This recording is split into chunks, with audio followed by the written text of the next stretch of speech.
সবাই মোটামুটি জেনে গেছে যে অন্নপূর্ণা ভাণ্ডারের যে ফর্মটা সেটা বেরিয়ে গেছে এবং কিভাবে ফিল আপ করতে হবে, কি করতে হবে সেটার একটা ডিটেল ভিডিও আমার পেজে আছে, আপনারা গিয়ে চেক আউট করতে পারেন।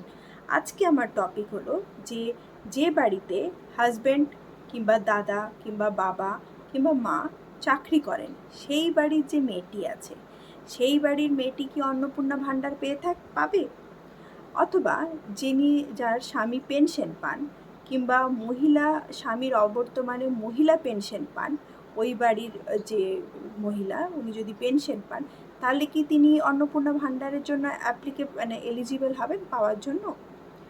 চলুন আজকে এই ভিডিওটা আমার এই টপিকটা নিয়ে ডিসকাস করব। নমস্কার, আমি অ্যাডভোকেট দীপমিতা। আজকে যে টপিকটা আমার ভিডিওর সেটা হচ্ছে যে এই যে সরকারি চাকরি করেন, যার বাড়িতে ধরুন দাদা কিংবা বাবা কিংবা মা সরকারি চাকরি করেন, কিংবা অন্য যেই কেউ সরকারি চাকরি করে থাকে না কেন ফ্যামিলিতে, যদি ওই বাড়ির মহিলা সরকারি চাকরি না করেন কিংবা কোনো রকম ইনকাম ট্যাক্স পে না করে থাকেন, আর যদি 25 থেকে 60 বছরের মধ্যে ওনার এজ হয়, তাহলে কিন্তু উনি এই অন্নপূর্ণা ভাণ্ডারটি পাওয়ার জন্য এলিজিবল।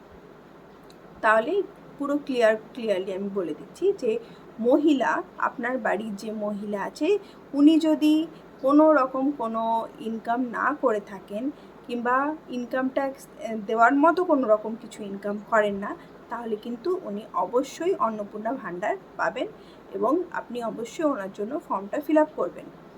আচ্ছা, সেকেন্ড হলো যে যিনি পেনশন পান, যার হাজব্যান্ড পেনশন পান, সেই মহিলা কি এই অন্নপূর্ণা ভাণ্ডার পাওয়ার জন্য এলিজিবল? হ্যাঁ, ওনার হাজব্যান্ড পেনশন পান, কিন্তু মহিলা তো পেনশন পান না, মহিলা তো কোনো রকমভাবে ইনকাম করেন না, উনি কিন্তু ওই 3000 টাকা যে অন্নপূর্ণা ভাণ্ডারের যে টাকাটা সেটা পাওয়ার জন্য এলিজিবল।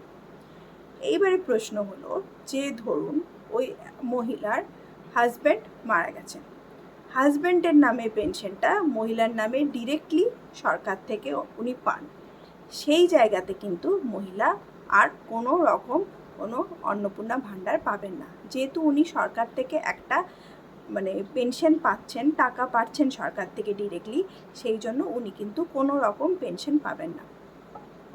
এই ব্যাপারটা ক্লিয়ার হয়েছে।